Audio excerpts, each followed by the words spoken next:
Merħba lura għal l-ewwel post-match reaction sal dan l-istaġun, ovvjament.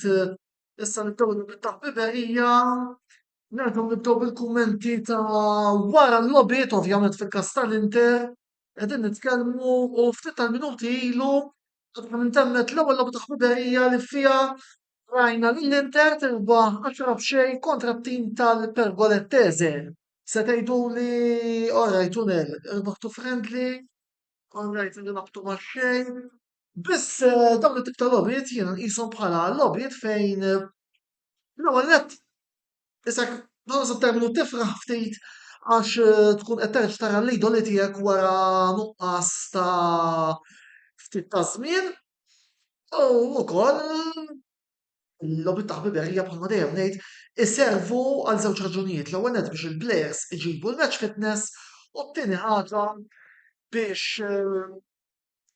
ukoll jibdew jamalgamaw speċjalment il-ġodda fis-sistemi tal-coach attwali tal-iskwadra. Fil-każ tagħna għat-tielet sena konsekuttiva ħajkun Simone Inzaghi. Staw ngħidu fuq il-logħba tal-lum qabel xejn ħarsa ħafifa l-imma rax il-logħba tal-scorers li kienu erba' gols minant Lautaro Martinez, Skurja ukoll Correa, Bastoni, Çalhanoğlu, Dumfries, iż-żagħżugħ Esposito u Mkhitaryan. Fl-ewwel taqsima spiċċajna bl-iskor ta' 4-2 u kellna diversi gols minn barra l-kaxxa, mod speċjali Çalhanoğlu, ta' ukoll semmi li żewġ gols ta' Lautaro kienu bloti tal-penalties ukoll. Jiġifieri minn dak li rajt jiena naħseb li kienet wirja tajba ħafna speċjalment fit-tieni taqsima fejn ishom l-Inter riedu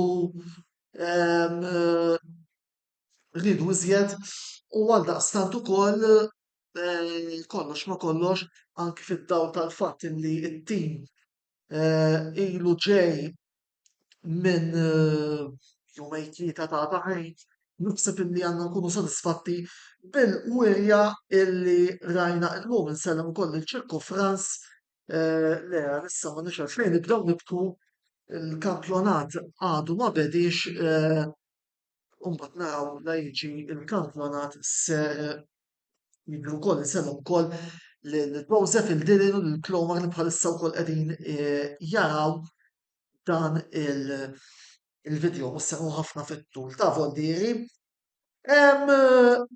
Bisek, oġobna ħafna, parentesi sejra naraw wkoll kumment ta' Daisy fuq is-suq ta' trasferimenti mhux se nitkellmu llum.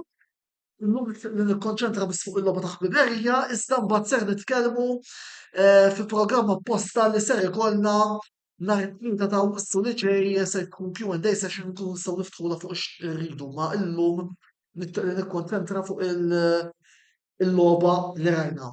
Jiġifieri fuq is-suq ta' trasferimenti nieħu nitkellmu Daisy. Konna qegħdin ngħidu diversi talking points li wieħed seta' jinnota minn din il-logħba.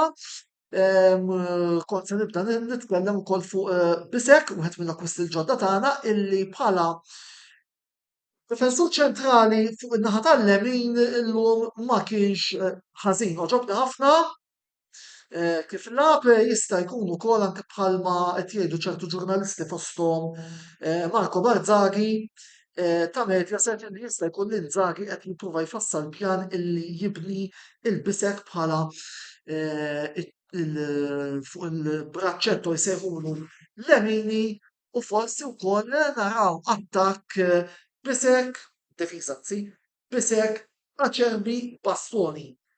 Illi minn dak li kien fl-ewwel logħba ma tkunx idea ħażina ma ovvjament irridu naraw anki kif se tiżvolġi l-azzjoni fil-logħbi ta' ħbiberija li ser ikollna iżjed il-qudiem. L-logħba plejer li kellu logħba tajba kien Stefano Sensi għandna volja danna per 40 minuta. Kien hemm min beda jistaqsi x'ġara fejn inqala kmieni, Sensi inqala kmieni minħabba li fil-logħba kontra Lugano jidher li lagħab iżjed u considering il-fraġilità ta' dan il-plejer forsi għalhekk qalaf, però ma jidhirlix li weġġa' li hija importanti wkoll għaliex jiena nemmen illi Stefano Sensi huwa plejer li jista' jkun utli għall-iskwadra meta ovvjament ikun siktu. Plejer ieħor illi ħafna kienu qegħdin jistennew eh, u li sa ċertu punt sorprendentement ir-reazzjoni tal-erba' min-nies li konna qegħdin naraw il-logħba fl-Inter Club Malta għall-wasla tiegħu kienet pożittiva. Qed nirreferi għal issa se nsejjaħlu biss bħala il-Kolumbjan, imma taf xkura qed nirreferi. L-ultra logħba tajba, ma anke meta tqis dan kellu biss jumejn taħriġ fuq is-saqajja fil-fatt tajtu vot ta' 6.5. Ovvjament issa rridu naraw se jiġri as we go along. Mill-bqija mhux li għandi xi ħafna tinżid werja tajba mill-plejers tal-Inter illum, issa l-logħba ta' ħbiberija li jmiss ser tkun nhar il-ħamis li ġej 27 fil- fil-nofsija fil-nofsija kontra l-Al Nasser ta' tal-Arabja Sawdita. Issa l-Inter se jmorru għat-tur tal-ġabbu se jkollna żewġ logħbiet ta' ħbiberija kontra l-Al Nasser u fl-ewwel ta' Wissu kontra l-Paris Saint-Germain u mbagħad fid-9 ta' Wissu ikollna dik li s'issija l-ħarub ta' ħbiberija kontra il-Red Bull Salzburg imma dik probabbilment titla' fil-għaxija nista' wkoll ngħidilkom minn issa illi l-Inter Club Malta mistenni juri t-tlet logħbiet. Sew Al Nasser, sew il-Paris Saint-Germain kif ukoll kontra il-Red Bull Salzburg. Imma ovvjament inħeġġitkom segwu l-partner tal-klabb għal iżjed informazzjoni. Joseph Brinkat, il-Kolombjan se jtina pjaċir bħalma tagħna Acerbi. Nirriserva dritt illi għalissa ma nikkummentax Joseph. Kull ma tnejdlek biss li fil-fema tiegħi l-ewwel test tiegħu ser ikun nhar is-16 ta' Settembru fis-sitta u naħseb hemmhekk ftemna.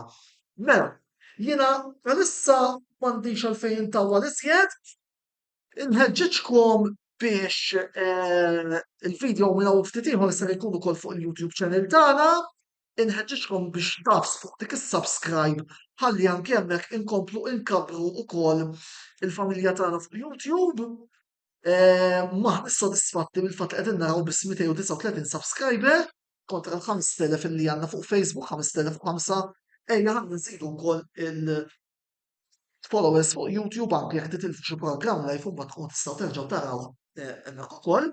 L-appuntament tiegħi magħkom issa huwa għal nhar il-ħadd li ġej wara l-Grand Prix tal-Ungerija fejn hemmhekk se nkun qed ngħidilkom tiegħi fuq dak kollu illi ser ikun qiegħed jiġri fil-Grand Prix tal-Formula 1 tal-Ungerija li se jkollna nhar il-ħadd li ġej, nisperaw illi r-riżultati tajbin li McLaren dakinhar komplu. Mill-bqija fejn jidħol Inter u fejn jidħol futbol nitkellmu nhar il-ħamis li ġej wara l-logħba bejn Inter u Al Nasser. Il-logħba tibda fin-nofsija fis-satiju nofs tispiċċa 3:15 noħorġu live. Jiena issa se hawnhekk, il-weekend tajb il kulħadd u sempre forza Inter.